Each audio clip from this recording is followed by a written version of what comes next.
yang mengukur kestabilan rakyat dari aspek ekonomi dan sosial.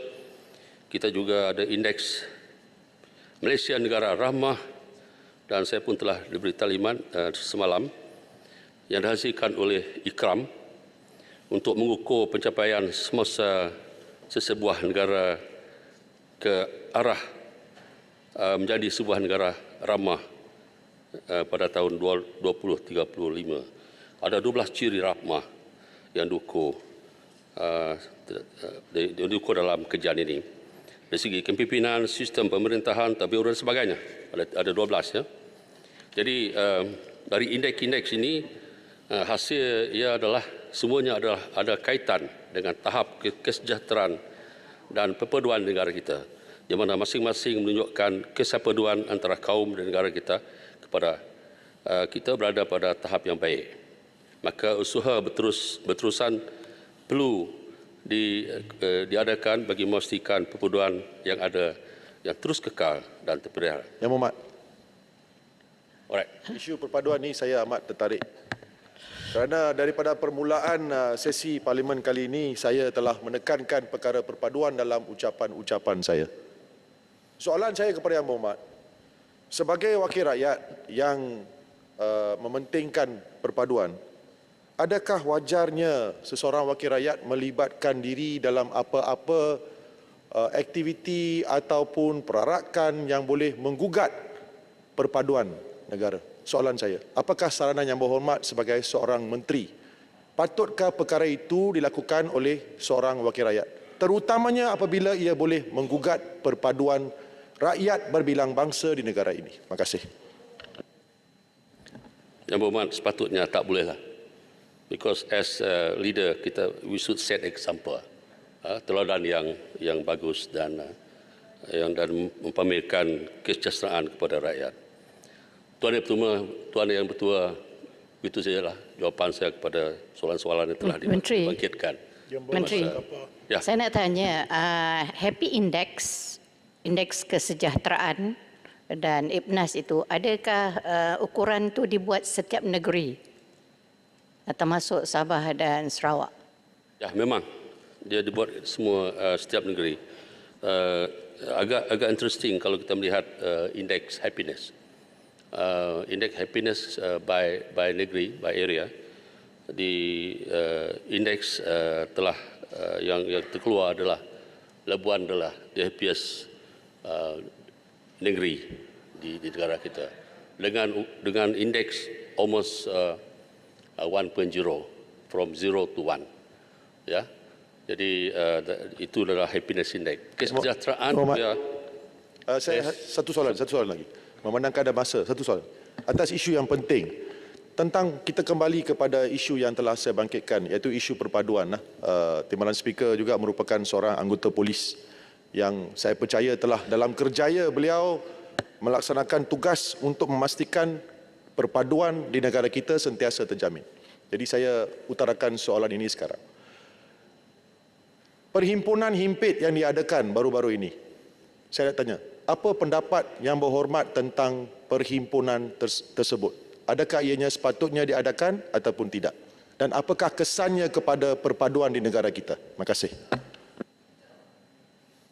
Yang Berhormat, saya tidak ingin mengulas dalam perkara ini. Mungkin Yang Berhormat boleh membawa soalan kepada Perdana Menteri sendiri untuk memberi ulasan. Dan saya ingat di Kementerian Perpaduan ini tugas saya adalah untuk menjatuhpadukan rakyat kita dengan ya ciri-ciri yang dapat membawakan kesatuan, social cohesion. Thank you. Menteri, saya nak tanya, tadi Menteri kata ada kembara perpaduan, kan? Yang melibatkan museum pun ada, dan saya difahamkan Kementerian Perpaduan juga ada perpustakaan juga di bawah Kementerian Perpaduan, kan? Jadi apakah bagaimanakah Kementerian Perpaduan nak menggunakan premis-premis seperti perpustakaan desa yang ada di remote areas, luar bandar, di mana itu mungkin di antara tempat yang boleh memupukkan perpaduan, khususnya di kalangan kanak-kanak, mungkin warga emas yang sudah tahu betapa pentingnya perpaduan, kasih sayang, hormat menghormati, bukannya jadi batu api dan sebagainya. Mungkin daripada pengalaman lama mereka boleh menanamkan nilai-nilai sebegini. Sebab perpustakaan ini adalah satu institusi pendidikan komuniti. Terima kasih, Menteri. Terima kasih, Yang Berhormat. Memang kalau kita melihat dalam kembara perpaduan negara yang kita baru lancarkan di Museum Negara 1st of March, kita mempunyai banyak program di bawah 3 kluster. Yang satu adalah semarak kenegaraan, kedua adalah semarak perpaduan, dan ketiga adalah program komuniti ramah. Di bawah yang dikatakan oleh Yang Berhormat adalah semarak perpaduan. Ini adalah untuk menyemarakkan semangat perpaduan dalam kalangan masyarakat berbagai kaum, agama dan budaya. Dan ini termasuk juga program-program yang telah diadakan oleh pihak perpustakaan, pihak museum, pihak archive. Sebab ketiga agensi ini sekarang adalah di bawah Kementerian Perpaduan. Dan memang setiap tahun banyak program mereka adakan. Dan satu dari program yang amat besar yang kita akan adakan di bawah semarak perpaduan adalah sambutan Minggu Perpaduan. Telah pun diluluskan oleh Kabinet. Saya telah bawa kepada Kabinet. Bila tu Menteri? Ini akan diadakan bulan Mei. Bermula di Sarawak. Kita akan lancarkan dia di Sarawak dan Perdana Menteri pun telah bersetuju untuk membuat pelancaran di Sarawak. Kita akan pergi ke semua state. Lepas Sarawak kita pergi ke Permatu, Sabah, lepas itu ke Johor, Pulau Pinang dan sebagainya. Dan dalam pengisian sambutan Minggu Perpaduan itu 1 minggu, kita akan melibatkan ke semua agensi dan NGOs, badan-badan ethnic groups untuk memamerkan atau mengadakan pelbagai program. Dan hari ini KSU saya pun telah berada di Kuching untuk bincang dengan state government cara kita dapat mengadakan semarak Minggu Perpaduan dengan besar-besaran di Kuching dan juga di tempat-tempat lain. Semarak perpaduan ini kita we have a long list of program. Tak tahu ada 20 lebih ni. Mungkin saya boleh baca satu-dua. Satu daripada yang popular adalah showcase rumah kami. Ini warisan kita, Galeri Unity. Esok saya akan pergi ke Galeri Unity di Ion di Kuala Lumpur. Dan kita ada sukan Unity Walk. Minta maaf Menteri. Tertarik dengan ini warisan kita, maksudnya exactly apa tu? Ini warisan kita. Ini akan diterajui oleh Museum Negara. Satu daripada signature program ataupun yang selalu diadakan oleh museum. Ini warisan kita, ya. Yang Berhormat Menteri, Tampin. Cuma saya tampil sikit. Cuma saya nak mengucapkan ribuan terima kasih kepada pihak menteri, kementerian kerana mengadakan program Gerak Rahmah Jom Sihat peringkat kebangsaan di Tampin. Alhamdulillah sambutan yang menggalakkan dan kita teruskan agenda perpaduan ni. Dan juga di Tampin ni yang Berhormat Menteri adalah daerah yang paling bahagia di negara kita. Terima kasih. Terima kasih, Menteri. Ya. Ada lagi? Yes, Putih. Berhormat Menteri. Sebelum Arau dia kacau punya, saya tanya, yang happiness index itu boleh baca ke bagi kita semua tahu yang kerana Labuan yang happiest area di seluruh negara, kita nak lihat sama ada Seputih ataupun Arau, adakah termasuk dalam kawasan yang happiest people, happiest area? Arau paling tak happy punya area. Yang Hormat Ketua, sikit soalan. Yang Hormat. Happiness index. Okey, after this. Saya jawab dulu. Dia minat dengan happiness index. Bersambungan. Okey. Termasuk Tampin bahagian yang happy, Seputih happy. Yang Hormat happy ni mak kata happy untuk semua. Tapi di Dewan Rakyat ni kami tak happy sebab kami tak diberi peruntukan. Apakah Yang Berhormat akan cadang kepada Perdana Menteri boleh. supaya untuk menjadikan indeks kegembiraan ini meningkat. Suara bermula daripada Yang Parlimen. Berhormat telah pun didengar banyak kali. Yang Hormat tak berani jawab, tak apa. Yang Hormat kata jawab, Apa? akan jawab tulis ke apa, no problem. Ya. Alright, berkenaan dengan indeks happiness ini, dia diukur dalam aspek fizikal dan sosial, emosi dan spiritual. Ada 73 indicators, 73 indicators di bawah 3 komponen. Komponen ini saya boleh baca sedikitlah. Berkenaan dengan happiness index, keluarga, dari segi keluarga, segi perumahan, alam sekitar, penyertaan sosial, kesihatan, kemudahan komunikasi, pendidikan, persekitaran kerja, pendapatan, keselamatan awam, penggunaan masa, amalan kerohanian, kebudayaan dan pengalaman emosi. Banyak itu 12, tapi di bawah itu ada 73 lagi. Indicators yang telah diukur untuk mendapat Menteri, kesebenaran. satu soalan terakhir, lanjutan daripada apa yang ditanya oleh rakan terpelajar saya Yang Berhormat Arau. Indeks indikator happiness ini adalah penting. Adakah indeks indikator ini kalau seseorang wakil rakyat mempunyai kemurungan boleh menyebabkan beliau mengeluarkan kenyataan-kenyataan yang bersikap derhaka kepada tuanku? Adakah ini salah satu faktor yang boleh menyebabkan mana-mana wakil rakyat bertindak begitu, kemurungan? Boleh beri komen? Memang itu adalah dalam aspek pengalaman emosi. When you are emotional, of course you tak terkawal. Anything can get out of your mouth. Ini menjadi masalah. Alright? Emosi. Yang Hormat. Ada lagi lebih? Ya, sikit ya. Merujuk pasal yang dicakap oleh Jelutong, di antara orang yang anti kepada raja-raja ialah DAP. Mana ada DAP terima Datuk sekarang? Mana ada? Speaker, ini melanggar peraturan. Saya jangan cakap pasal saya ingin bangkitkan peraturan. Ada orang yang Yang Berhormat, ini peraturan 37. Silakan.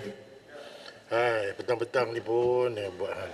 36.6 membuat sangkaan jahat terhadap DAP. Saya bila telah menanyakan soalan yang am tentang seorang wakil rakyat, kalau beliau mempunyai sifat kemurungan, adakah ia boleh menyebabkan beliau mengeluarkan kenyataan-kenyataan yang mempunyai sifat-sifat derhaka tanpa merujuk kepada siapa-siapa? Saya minta Yang Berhormat Arau yang mengeluarkan kenyataan bahawa DAP derhaka kepada raja-raja ditarik balik dan minta maaf. Daripada permulaan persidangan hari ini, yang mempertahankan raja-raja adalah DAP. Yang Berhormat. Jangan main-main. Yang Berhormat, saya got the point. Yang Berhormat Jelutong. Sekarang saya nak bertanya pula kepada Yang Berhormat Arau. Tekan tu. Saya tak kata ahli yang lain, saya kata DAP. DAP bukan, mana ada ahli Dewan ni. DAP rata-rata, saya sebut DAP. Nama saya Syahidan Kasim, dapat gelaran Datuk Seri Syahidan Kasim. Mana ada apa datuk kah di kalangan orang Yang DAP? Berhormat, Kenapa tak ikut peraturan negara bersama-sama dengan Raja? Benda ni pendek saja. Datuk Seri Syahidan ialah orang pengikut Raja yang... Apa mengenai dengan Datuk Seri? Benda ni pendek. Ya. Pendek saja. Saya nak buat keputusan. Saya tak merujuk kepada ahli Dewan, saya kata DAP. Yang Berhormat, Ya. ada tak Yang Berhormat sebut tadi? Apa yang Berhormat sebut tadi berkaitan DAP? Saya sebut Yang DAP. Berhormat sebutin nanti biar Yang Berhormat. Okey, Yang Berhormat. Saya sebut perkataan DAP sebab dia menyebut wakil rakyat yang murung. Dia pun Tak ada. Sekarang Yang Berhormat, saya bukan nak retorik ke benda yang ke belakang. Isu dia sekarang ni, Jelutong dah bangkitkan 36 perkara 30, peraturan 36 tadi. Saya nak tahu, dia usulkan benda yang spesifik. Jadi, saya nak bertanya kepada Yang Berhormat, apa yang maksud Yang Berhormat tu? Tekan Yang Berhormat, tekan. Yang saya maksudkan, kalau kita cinta kepada raja, kita kena ikut sistem perundangan yang ada di Malaysia. Bagi gelaran dan sebagainya. Ni DAP tak terima gelaran. Yang Berhormat, Bukan tak bagi. Arau, tak Masa terima. Yang Berhormat, dah petang dah. Malam dah pun. Ya. Terus kepada poin yang saya bercakap tu. Ya. Apa maksudnya? Ada mana-mana wakil rakyat. Saya sebut DAP. Macam dulu saya sebut DAP ni sosialis. Kadang-kadang berbau komunis. Itu kenyataan umum. Arau minta. Tarik balik perkataan komunis. Tarik balik Arau. Yang berhormat, Saya kata dulu. Tarik balik komunis. Tarik balik. Tarik balik. Yang berhormat, seputir dengan yang berhormat, jom tunduk kejap. Yang berhormat, daripada apa yang saya amati, yang berhormat Rau, apa yang dinyatakan tu unparliamentarian dengan izin. Ya. Unparliamentarian. Jadi saya minta tariklah balik. Ya, ini Yang ruling Hormat, saya. saya ni orang yang patuh kepada undang-undang. Yang Hormat pun tahu. Saya pun bekas pegawai PTD. Yang Hormat bekas pegawai kerajaan. Saya ikut undang-undang. Kalau saya benda itu unparliamentary bagi pandangan Yang Berhormat, maka unparliamentary, tidak ada masalah. Tapi untuk mengatakan bahawa DAP saya yang menyokong raja, itu tak betul. Kami semua ni adalah orang yang pegang kepada prinsip rukun negara. Kami Yang ada Datuk Berhormat, Seri, Datuk, tapi Yang DAP berhormat, kita jangan melalutlah, ya. Yang berhormat, saya hanya spesifik kepada itu. Dah malam dah tu, apa tu melalut tu. Saya minta tarik balik je bahagian tu. Ya. tarik balik yang mana Yang Berhormat? Yang menyatakan tadi apa tadi? Yang berhormat nyatakan DAP apa? Oh, unparliamentary yang tu? Ya, tapi saya saya tarik balik. Sekarang Ada saya tapi lagi lah. Saya bangun di bawah peraturan 366. 366 bahawa hanya DAP saja menyokong raja. Saya minta tarik balik sebab kami juga penyokong raja yang setia. Tarik balik perkataan tu Yang Berhormat. Benda 366. yang disebut tu is general. Ya, yang spesifik. Saya terima Yang Berhormat. Okey, Yang Berhormat. Selesai perkara ini, sila duduk. Yang Berhormat dah tarik dah kan? Dan sana pun telah direkodkan apa yang kita bercakap. Kalau Yang Berhormat tak setuju, buatlah usul. Okey. Baik, Okey, terima kasih. Baiklah Tuan Yang Dipertua yang dikasihi. Dah malam ni. Ya, arahan Yang Berhormat diikuti dan saya ikut perkataan Yang Berhormat. Apa yang saya kata tadi bahawa apa yang saya kata tadi saya lupa. Arau nyanyuk. Yang Berhormat, duduklah Yang Berhormat. Ya, pasal Tarik balik nyanyuk tu, tarik balik. Yang Berhormat. Tarik balik je lah. Berhormat, saya tak pernah guna. Saya orang lama di sini. Saya sentiasa menggunakan perkataan-perkataan yang manis. Yang Berhormat, macam inilah. Saya invoke 37.2. Duduk. Yes. Terus. Tuan Yang Bertuah, begitu sajalah jawapan saya dari Kementerian Perperluan Negara. Sekian, terima kasih.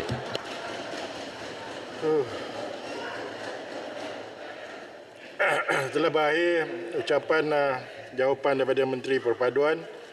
Berikutannya, saya persilakan Menteri Kementerian Perdagangan Dalam Negeri dan Kos Sara Hidup. Silakan. Bismillahirrahmanirrahim. Datuk Yang Bertuah, saya mengucapkan terima kasih kepada ahli-ahli yang berhormat yang mengambil bahagian dalam perbahasan belanjawan negara yang menyentuh tentang Kementerian Perdagangan Dalam Negeri dan Kos Sara Hidup KPDN.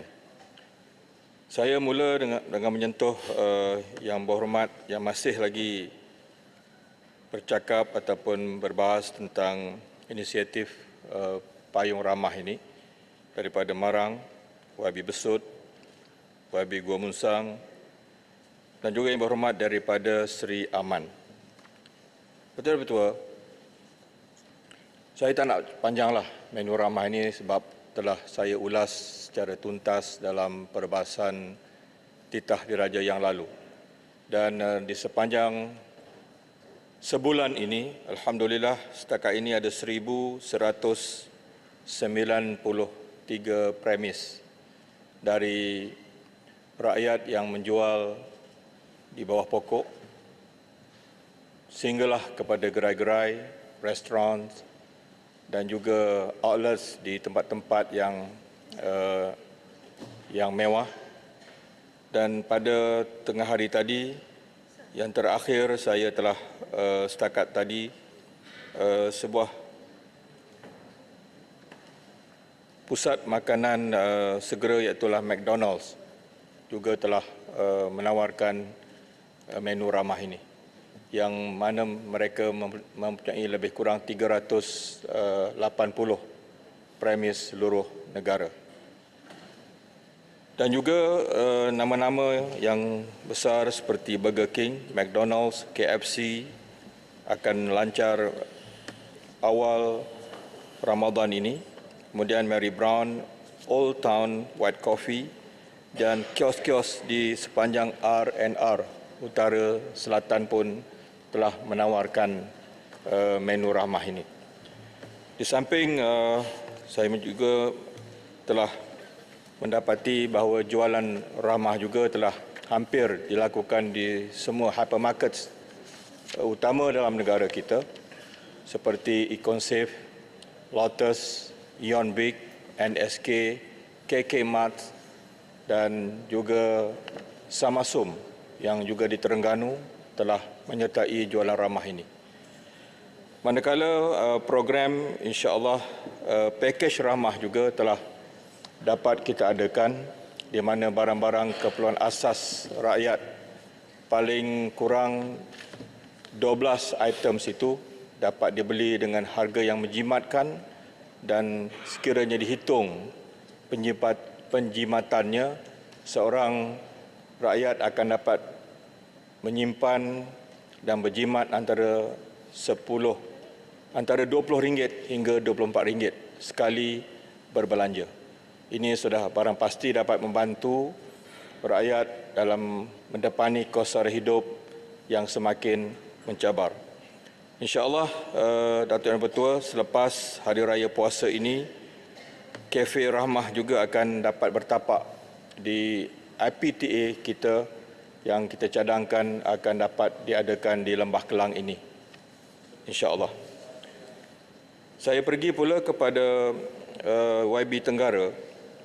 Untuk makluman ahli yang berhormat, Kementerian telah melaksanakan inisiatif program franchise makro dan franchise mampu milik, di mana pakej franchise makro ini adalah bernilai RM50,000, manakala pakej mampu milik adalah RM100,000.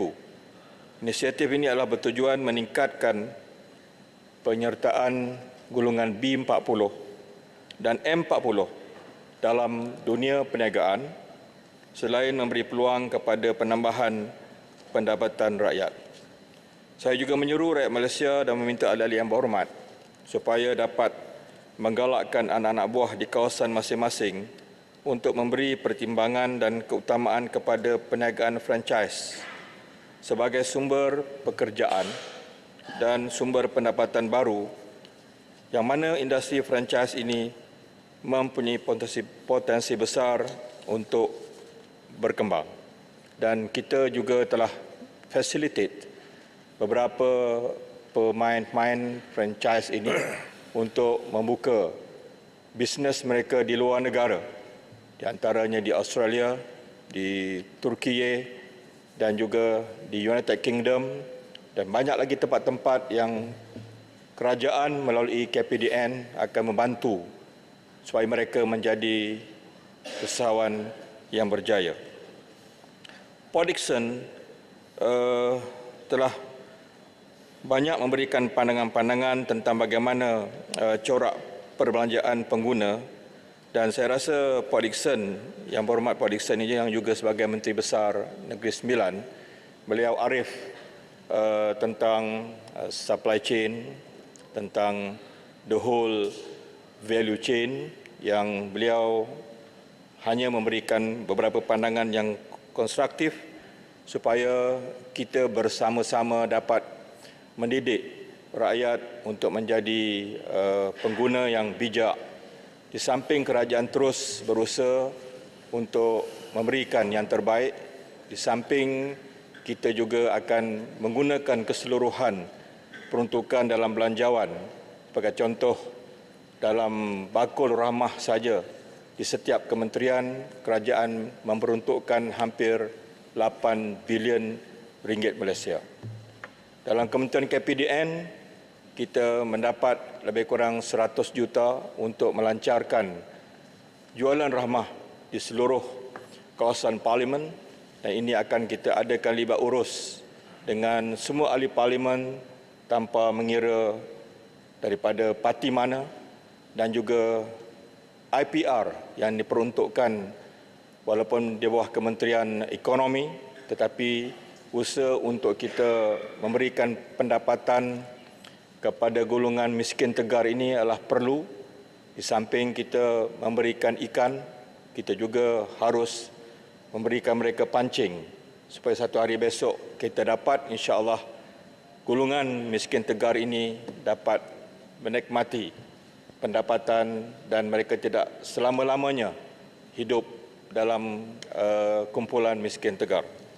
Maka dengan itu saya... Menteri, mohon menjelas sikit. Ampang. Saya habiskan. Sikit saya habiskan.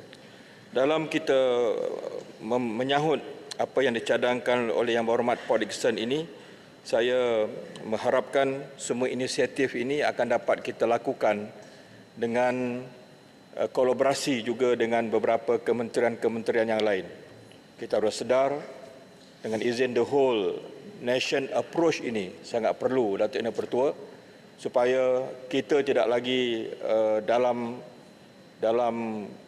kerangka lama, paradigma lama, menganggap satu kementerian itu boleh menyelesaikan semua masalah. Maka kolaborasi di antara KPDN dengan kementerian-kementerian yang lain telah pun diadakan, sebagai contoh dengan Kementerian Pertanian, MAFS, dengan Ekonomi, dengan KPKT, dengan Kementerian Pengajian Tinggi, Kementerian Pelajaran dan semua yang lain, supaya kita dapat memastikan konsep payung ramah itu akan dapat menerjah dan juga meresapi semua golongan agar mereka dapat dibantu bagi mereka meringankan dalam isu mendepani kos sara hidup. Sila Ampang. Terima kasih Menteri. Saya dalam apa yang telah Menteri sebutkan daripada awal tadi, saya betul tertarik bukan saja dalam konsep rahmah yang disebut. Saya tertarik dengan sentuhan Menteri tentang isu franchise tadi. Ya, kalau kita lihat franchise ni satu kaedah, salah satu kaedah dalam keusahawanan yang selalunya kita lihat ianya melibatkan perbelanjaan yang besar ataupun modal yang besar. Jadi bagaimanakah sebenarnya ataupun pandangan Yang Berhormat Menteri, adakah kita boleh mampu untuk buat satu program franchise yang murah ataupun mampu diceburi oleh anak-anak muda ataupun wanita untuk memastikan kelangsungan ataupun isu perniagaan ini dapat dibuat ataupun satu model perniagaan baru, franchise mampu milik yang sebenarnya dia akan menghidupkan lagi satu segmen masyarakat yang boleh dikembangkan di dalam perniagaan ini. Sebab selalu kalau kita tengok franchise ni dia amat-amat mahal. Dia tak dapat nak diceburi kecuali bagi mereka yang punya modal yang besar. Jadi saya tertarik dengan apa yang Yang Berhormat Menteri sebut tadi. Boleh tak Yang Berhormat Menteri perjelaskan lebih terperinci dengan perkara ini. Terima kasih. Kuala Kerau, Menteri. Terima sikit. Wandin. Lepas ni. Okey. Saya bagi Kuala Kerau.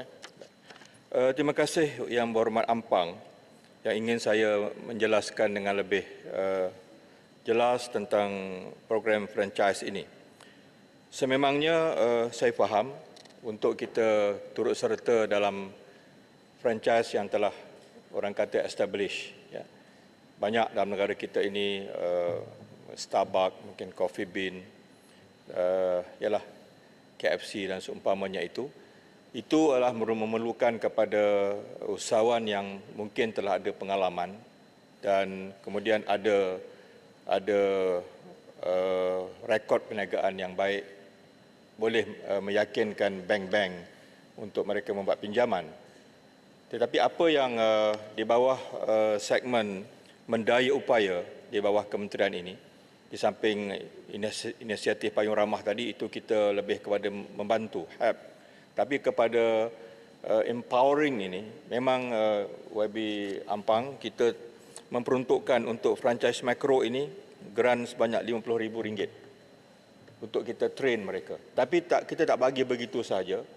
Nanti pegawai yang bertanggungjawab dalam bidang latihan ini akan memberikan mereka suatu direction, bimbingan supaya dengan modal mikro RM50,000 itu mereka boleh pergi jauh. Dan juga yang telah mampu, kita berikan pula package mampu milik, iaitulah RM100,000. Jadi semakin mereka berpengalaman, semakin mereka telah secara perlahan dapat mereka menarujui bisnes mereka ini, maka kita tambah peruntukan kepada mereka. Ini cara kita di KPDN yang kita telah usahakan. Di samping KUSKOP, Kementerian Wanita pun ada program usahawan, Kementerian Luar Bandar juga ada program usahawan sendiri, tapi dengan model franchise ini yang ada pada KPDN ini, inilah yang kita telah mampu buat setakat ini. Saya bagi Kuala Kerau dulu, baru Arau. Ya, terima kasih. Terima kasih Yang Berhormat Menteri. Saya cuma untuk melontarkan satu idea kalau boleh. Adakah di sudut kementerian untuk berkolaborasi dengan agensi-agensi agama yang contohnya zakat ataupun agensi di bawah Jabatan Menteri Agama, YAPIM dan sebagainya, untuk mewujudkan suatu contohnya pasaraya yang secara keseluruhan dengan konsep keseluruhan itu akan menurunkan terus di atas konsep membantu di atas zakat itu sendiri. Minta ulasan. Terima kasih Menteri. Ya, terima kasih.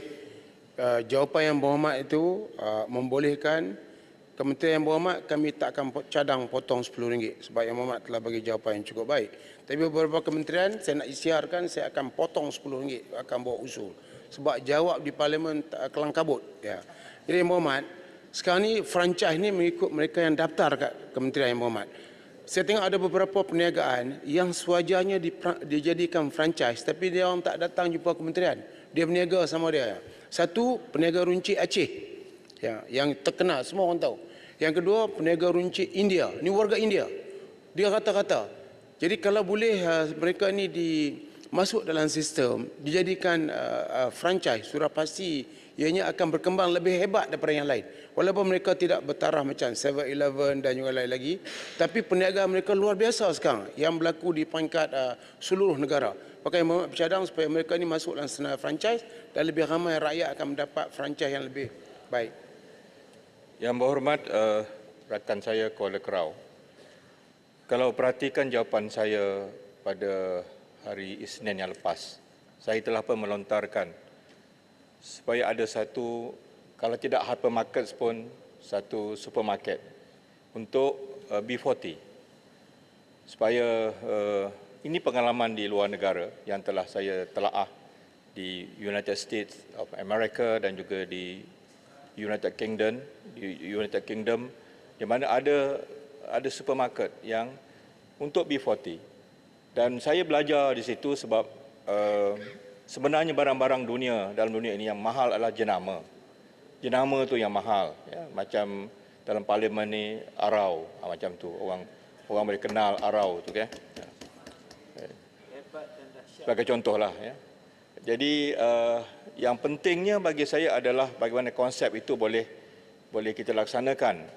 Hari Senin lepas saya bercadang nak jumpa dengan, kita ada ramai, mungkin bukan milioner saja, dah ada bilioner rakyat kita. Tapi tadi Yang Berhormat sebut tentang bagaimana mungkin pusat-pusat zakat. Boleh kita bincang, itu tak ada masalah. Sekiranya, tapi zakat ni ada asnafnya. Ya. Bagaimana nak disalurkan itu, kita memerlukan pandangan pakar. Jadi idea itu bagus dan saya rasa dengan konsep itu kita boleh bangunkan bagaimana kita boleh keluarkan golongan miskin tegar ini yang kita tak mahu mereka selama-lamanya duduk dalam kerangka itu. Jadi satu idea yang saya rasa kita boleh explore bagaimana kita mahu membuka. Kalau boleh sebelum habis penggal ini ada satu, mungkin di Kuala Lumpur ini ada satu hypermarket yang kita boleh buat untuk B40. Untuk arau tadi, bisnes ni tak boleh paksa tau. Persatuan Aceh ke, Persatuan Sunda ke, ataupun India ke, mereka ada rangkaian mereka yang tersendiri. Franchise ini saya rasa kita ada konsepnya yang jelas. Dan kita boleh, sebab itu KPDN mengambil jalan yang paling praktikal, iaitu lebih baik kita melatih daripada awal dengan sistem kita ini ada franchise makro dan franchise mampu milik. Jadi ada step dia. Dan mereka ini insya-Allah besok kalau satu hari menjadi usahawan yang berjaya, mereka benar-benar usahawan yang genuine. Dalam erti kata mereka telah true rank and file dalam bidang perniagaan ini. Sila. Terima kasih Wakil Menteri dan Tuan Speaker. Saya ni sebenarnya seorang pejuang untuk peniaga-peniaga kecil, peniaga-peniaga kedai makan ataupun penjaja-penjaja kecil. Jadi saya nak tanya Wakil Menteri, adakah terdapat usaha-usaha Wakil Menteri ataupun kementerian untuk merahmahkan harga di pasar-pasar borong, yang mana ini akan boleh menggembirakan golongan peniaga-peniaga makanan. Sebab kalau harga ikan, harga daging ataupun harga sayur-sayuran, cili, bawang dan sebagainya, kalau harga dia rendah, maka menu rahmah akan menjadi lebih berkesan. Jadi saya minta penjelasan Wakil Menteri. Terima kasih. Wakil Menteri pada rengas. Okay, Assalamualaikum Tuan Yang Bertuah, Wakil Menteri. Saya ingin bertanya kepada Wakil Menteri, adakah soalan daripada yang dibangkitkan oleh pada rengas sebelum ni, dah 2 kali saya bangkitkan, adakah akan disentuh, iaitu soalan mengenai kawalan ke atas pembukaan stesen minyak baru. Untuk makluman Wakil Menteri, buat masa sekarang dalam range 5 km ada 2 stesen minyak jenama yang sama, dan ada setengah tu dalam within 2 km saja. So benda ni menjadi satu tekanan, kesan ke atas pendapatan pengusaha stesen minyak, dan juga sentuh juga mengenai komisen yang diutarakan oleh pengusaha stesen minyak untuk dinaikkan. Sebab seperti yang saya maklum sebelum ni, last kali itu adalah tahun 2019 Januari, zaman Tun Dr. Mahathir mengambil alih di zaman PH memerintah, dan sepatutnya dalam masa 3 tahun dikaji semula. So minta komen daripada Menteri. Sekian. Baik, tanya Pak Padani. Okey. Yang berhormat daripada Kanga, saya faham jiwa pejuang tu untuk kita tolong semua peniaga-peniaga kecil ini. Tapi saya rasa Yang Berhormat Kanga juga faham bahawa ikan, daging itu bukan boleh kita petik daripada udara. Kalau boleh petik macam tu aja, boleh senang kita kawal harga. Dia terbabit ataupun dia dalam keadaan kita harus faham rantaian bekalan, supply chain. Maka di sinilah kolaborasi KPDN dengan MAFS, ya. Sebab bekalan itu, dia berangkat upstream itu adalah di kalangan adalah tanggungjawab daripada Kementerian Pertanian. Cukup bekalan, maka sampai kepada KPDN kita akan lihat tentang banyak ataupun kurangnya bekalan itu di atas meja, iaitu untuk dibeli oleh rakyat. Ikan sebagai contoh, cukup atau tidak? Kerana faktor-faktor seperti yang pernah saya alami dulu, contohnya ikan, ya. Ada isu dulu ikan dijual di tengah laut, ya, dibeli oleh kapal-kapal asing. Maka waktu itu kita adakan operasi naga 6 bulan dan dia berkesan, ya, tentang daging tempatan kita. SSL hanya sekarang lebih kurang 24%. Jadi macam mana kita nak cukupkan bekalan itu? Ada Yang Berhormat, saya rasa Yang Berhormat pun lagi faham sebenarnya. Ada barang yang dah naik ini, Yang Berhormat, tak boleh turun. Saya tak nak jadi menteri yang munafik, ya, yang boleh janji dengan rakyat, ya, harga ni akan turun. Ada barang yang dah naik yang tidak mungkin turun. Tapi ada barang yang harganya sekiranya bekalan itu cukup, ada naik dan boleh turun. Dan ada barang-barang seperti contoh mengikut musim. Baik, bulan 12 kita tengok harga sayur-sayuran. Selepas bulan 1 dia pulih balik. Cili merah sebagai contoh. Di pasaran waktu itu hampir RM30 1 kilo kerana monsun, kerana tengkujuh. Tapi masuk bulan 2 dia dah turun sampai RM12. Ada masa dia naik, ada masa dia turun. Ini banjir pula di Johor. Banyak ladang sayur yang musnah, dia akan naik balik. Jadi harga barang ini, Yang Berhormat, dia boleh naik, dia boleh turun dan bergantung kepada the whole supply chain. Peranan KPDN untuk mengawal harga ini supaya dia tetap ada di pasaran dan boleh dibeli dengan harga yang munasabah. Maka dengan sebab itulah, Yang Berhormat, kalau kita sedikitlah, ya, untuk kita sedikit mengaplikasikan atau mempraktikkan the Blue Ocean Strategy sebagai contoh, benda yang tak boleh kita buat itu tak boleh kita tempuh.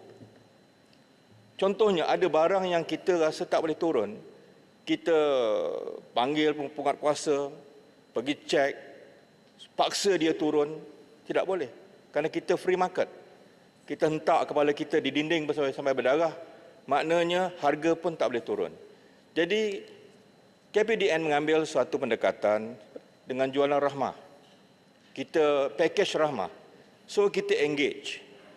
Kita dah tahu buat masa ini, harga ini, barang-barang ini memang tidak boleh turun.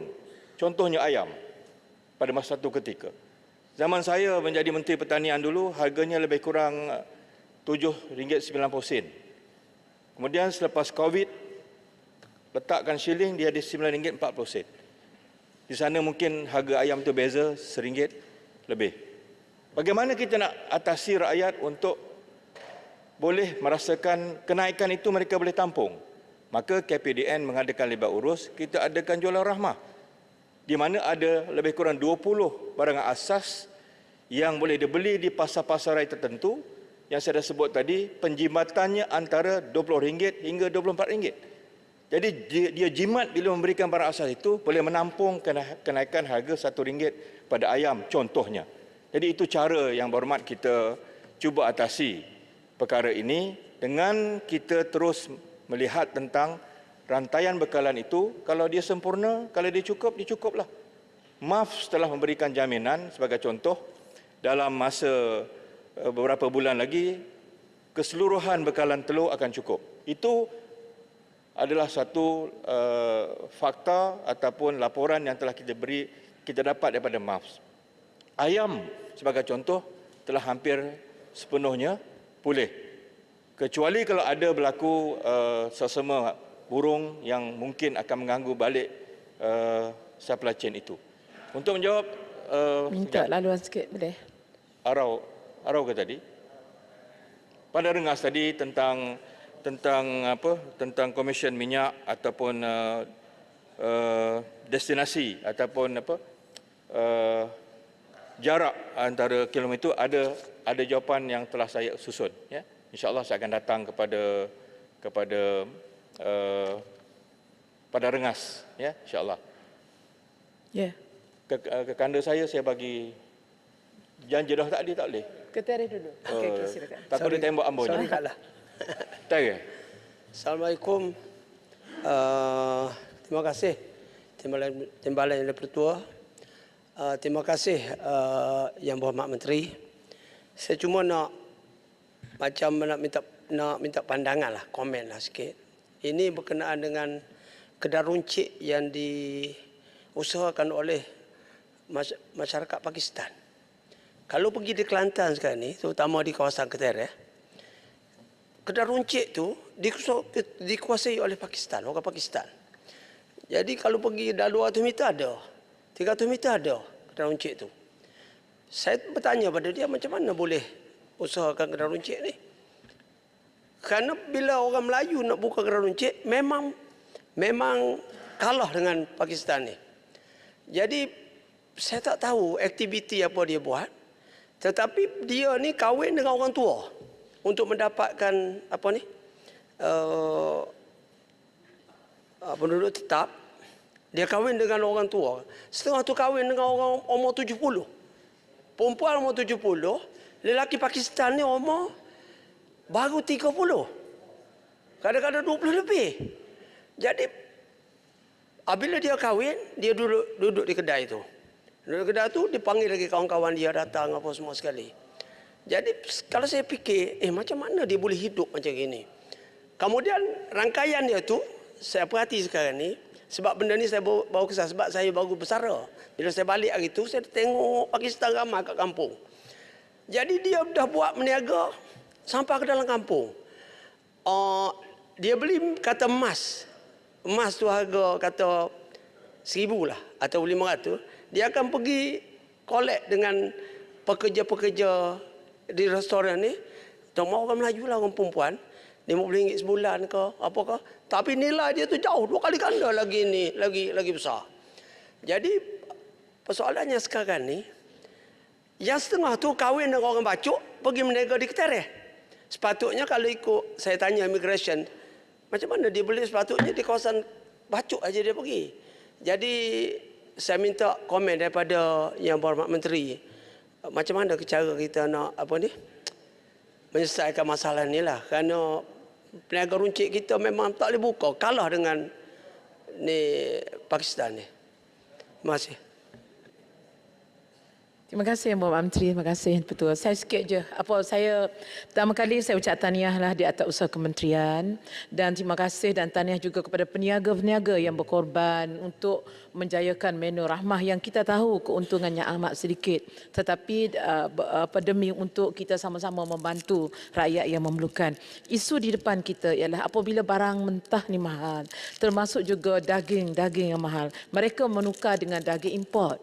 Dan isu di depan kita sebagaimana kes yang berlaku dalam negara kita sebelum ni, apabila ada daging import yang mempunyai logo halal palsu, dan ada juga yang kes yang sebelum ini yang kesnya yang telah di-compound, tapi apabila dia bayar compound, kesnya ditarik balik. Jadi ini maruah umat Islam. Jadi sejauh mana pemantauan memastikan setiap barangan yang dijual, terutama makanan yang halal bagi umat Islam, jangan kerana nak harga yang murah tapi mengenepikan dari sudut keabsahan halal logo ataupun keabsahan dari sudut syariat Islam itu sendiri. Jadi sejauh mana pemantauan dibuat untuk memastikan bahawa makanan yang dijual itu menjaga maruah umat Islam itu sendiri. Terima kasih. Terima kasih. Saya jawab rantau panjang dulu ke kanda saya. Untuk menu rahmah ni, 20 hari bulan ini KPDN akan buat satu makan tengah hari menu rahmah di Dewan belakang sana itu. Jadi boleh tengok nanti dari segi apa yang dimasukkan dengan menu rahmah itu, insya-Allah. Jadi saya jemput semua datang nanti dan sila bagi kepada kami apa juga mungkin pandangan ataupun apa yang tidak sesuai. Tapi setakat ini kita melihat premis itu bertambah. Dan untuk pengetahuan kekanda saya rantau panjang, kita tak paksa sebenarnya. Tak paksa. Nak buat, buat. Tak nak buat, tak apa. Dan sebenarnya bukanlah persepsinya macam restoran tu, dia terpaksa masak dengan kuali lain ataupun ada menu, ada dapur asing untuk ini. Tidak. Dia masak dengan yang premium itu. Kalau ayam kari yang premium itu. Cuma atas ihsan dia nak bagi kepada mereka yang memerlukan kepada golongan tertentu. Itu saja. Jadi jangan bimbang tentang itu. InsyaAllah kita pelihara bersama. Tentang daging yang dirampas itu yang berhormat rantau panjang itu bawah bidang kuasa MAFS. Kan yang tangkap itu makis, pegawai kuasa yang menentukan halal tidak halal daging itu, dan biasanya makis akan bekerjasama dengan JAKIM dan mereka akan tentukan. Dan kalau ada tangkapan pun, ia dibuat oleh Kementerian Pertanian, tidak di bawah Kementerian KPDN. Tanya tadi tentang ramai sangat warga Pakistan yang berniaga sebagaimana Aceh lah. Saya rasa itu kita kena lihat dari segi polisi. Tapi sebenarnya kalau kita pergi cek Yang Berhormat, dia menggunakan nama orang tempatan. Tapi kalau kita tak bagi dia nikah orang kita, payah juga. Itu isunya lah. Jadi KPDN tidak boleh menjawab isu itu secara bersendirian. Kalau kita mahu isu itu diselesaikan, maka the whole nation approach perlu kita adakan. Maknanya kita kena ada satu kuasa kabinet untuk kita melihat review semula kedai-kedai asing ini, termasuk saya rasa Yang Berhormat pun pergi juga di Baloch, di Pak Punjab tu, ya, di Khan, ya, yang begitu maju perniagaan mereka. Cuba cek dia guna nama siapa di situ. Jadi kalau kita cek nanti Yang Berhormat, kita akan dapat tahu dari mana mereka itu. Oleh itu tadi ada sedikit saya sebut tentang franchise, iaitu yang dah berjaya YB Ampang, yang dengan franchise mikro mampu milik ini, syarikat seperti CCU, Taska Bandar Mama, Global Arts, Old Town Kopitiam. Ini dah ada contoh bagaimana di bawah bimbingan kita telah mendapat beberapa hasil syarikat-syarikat ini, dan kalau boleh mereka boleh kita terus bantu, dan ada di kalangan mereka ini yang berhasrat untuk melebarkan lagi cawangan mereka di luar negara. Sekejap saya habiskan ni. Saya jawab tadi tentang Bandar Rengas, pasal dah lama sangat saya faham, sebab banyak yang interrupt saya ini, takut nanti tak ada masa. Sebarang keputusan melibatkan perubahan komisen jualan kepada pengusaha stesen minyak adalah di bawah bidang kuasa Kementerian Keuangan. Keputusan untuk membuka stesen minyak merupakan suatu keputusan perniagaan, business decision. Secara ringkas, pihak pengusaha mengemukakan permohonan untuk mengoperasi stesen minyak di suatu tapak atau lokasi kepada syarikat minyak yang dipilih oleh pengusaha. Setelah menerima permohonan pengusaha tersebut, syarikat minyak akan melaksanakan kajian daya maju bagi memastikan keputusan mengoperasi stesen minyak di tapak tersebut dan suatu keputusan yang tidak merugikan. Sekiranya berpuas hati dengan hasil kajian itu, syarikat minyak akan bersetuju untuk membekalkan produk petroleum kepada pengusaha dan seterusnya memohon kebenaran KPDN untuk membangunkan stesen minyak di tapak tersebut. Dalam mempertimbangkan permohonan syarikat minyak, KPDN akan mengambil kira laporan naziran daripada KPDN negeri yang antara lain membuat semakan ke atas jumlah penduduk dan status pembangunan sekitar. KPDN juga mengambil kira ulasan daripada agensi berkaitan seperti LLM, Lembaga Lebuh Raya, bagi cadangan tapak di Lebuh Raya. Saya ada menerima beberapa surat Yang Berhormat daripada Bandar Rengas tentang jarak. Dan ini juga telah berlaku di sepadan Perlis. Yang itu saya akan jawab spesifik nanti tentang jarak itu, dan adakah ada budi bicara menteri ataupun kuasa menteri tentang melihat keadaan tertentu. Kalaulah macam Johor Bahru sebagai contoh, ya, space tak ada. Tapi memang peraturan tidak boleh dalam berapa kilometer. Tapi in term of business, ia boleh memberikan keuntungan. Itu mungkin saya akan lihat dari segi peraturan dan saya akan jawab kemudian. Tapi tak apa. Saya mencelah sikit. Yang Berhormat tadi ada tanya. Memang betul. Bagi syarikat minyak, perkara itu memang menguntungkan. Walaupun kami di kalangan pengusaha stesen minyak ini terpaksa bersaing. Tapi kita tengok juga, kalau di kawasan yang trafik yang tinggi dan pembangunan yang agak pesat, ianya tidak menjadi masalah. Tapi sekiranya di pinggir bandar dan di kawasan kampung, jualan minyak yang rendah, bila kami terpaksa bersaing dan terutamanya sama jenama, itu memang amat membebankan lah. Sebab untuk makluman lah, stesen minyak ni bukannya untung besar, terutama sekali kalau jualan yang rendah memang cukup makan. So kalau kata dengan pembukaan stesen minyak tanpa kawalan, sebenarnya di Kementerian Perdagangan Dalam Negeri yang mengisyukan lesen PDA. So bagi saya boleh kontrol kalau di kawasan yang kita tengok bukannya satu keperluan untuk dibuka dalam kuantiti yang banyak di suatu kawasan yang kurang trafik. Sekian. Terima kasih Yang Berhormat. Pada rengas saya ambil perhatian, dan kalau Yang Berhormat rasa ada kes-kes yang spesifik tentang itu, boleh beritahu saya dan saya bersedia untuk melakukan siasatan. Tapi tentang jarak itu saya rasa saya akan perhatikan secara fleksibel. Sebab Yang Berhormat, siap, Ulu Terengganu, sekejap je. Sebagai contoh, dalam pengalaman saya, kami mengizinkan 2 stesen minyak petrol tanpa subsidi di Padang Besar dan juga di Wang Kerlian. Di sana kita lihat ada potensinya. Dan maka kita terfikir kenapa tidak buat di Johor Bahru sebagai contoh. Sedangkan Johor Bahru itu padat. Jadi itu akan timbul nanti isu lagi segi jarak. Kalau ikut buku lah, kalau ikut peraturan. Tetapi in terms of business, macam mana? Jadi saya rasa kita akan lihat. Tapi in principle, walaupun saya bukan seorang ahli perniagaan, Al-Ustaz ni, dia ada stesen minyak. Saya rasa tidak sewenang-wenangnya bagi KPDN ataupun laporan naziran yang boleh mengizinkan, apapun lagi segi jarak itu untuk kita kompromis, ya, insya-Allah. Ya, sila Ulu Terengganu. Menteri, masa dah nak habis.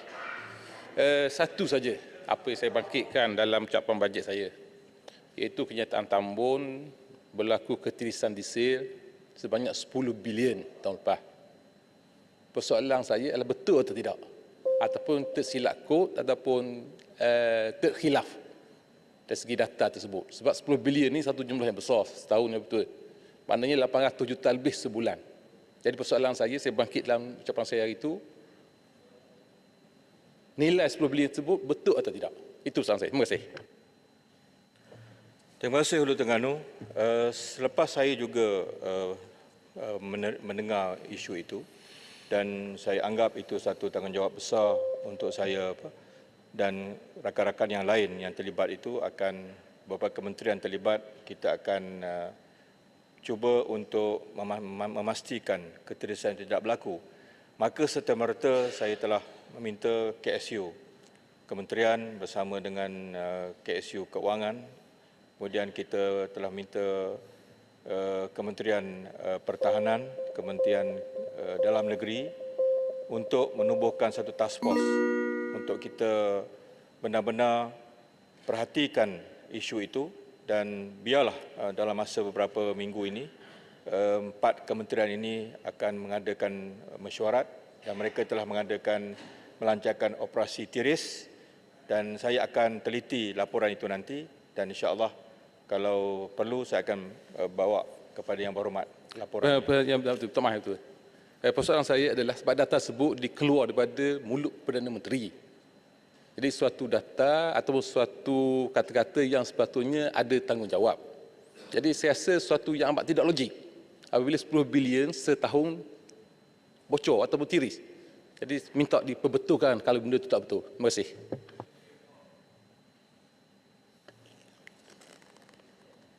Saya jawab tadi, kalau nanti laporan itu sampai kepada saya, barulah saya tahu jawapannya. Izinkan task force itu untuk mereka melakukan siasatan. Kemudian yang berhormat Menteri boleh menggulung, dan mana jawapan yang tak dijawab dengan Dewan secara bertulis. Baik, saya sebenarnya memang berhasrat untuk menjawab semua persoalan daripada Yang Berhormat, menghormati tanggungjawab dan kesetiaan Yang Berhormat dalam perbahasan ini. Tapi namun masa tidak mengizinkan, dan nampaknya telah 2 kali KDN menjadi kementerian tutup pintu. Parlimen untuk malam ini. Jadi yang lain itu saya akan jawab secara bertulis dan saya ucapkan terima kasih di atas perbahasan dan saya anggap semua yang dibincang malam ini penting dan insya-Allah doakan KPDN akan dapat menjalankan tanggungjawab untuk kita semua. Rahmah untuk semua insya-Allah. Assalamualaikum warahmatullahi wabarakatuh. Kami tak potong RM10. Bismillahirrahmanirrahim. Ahli-ahli yang berhormat, mesyuarat Dewan hari ini ditangguh sehingga jam 10 pagi keesokan harinya.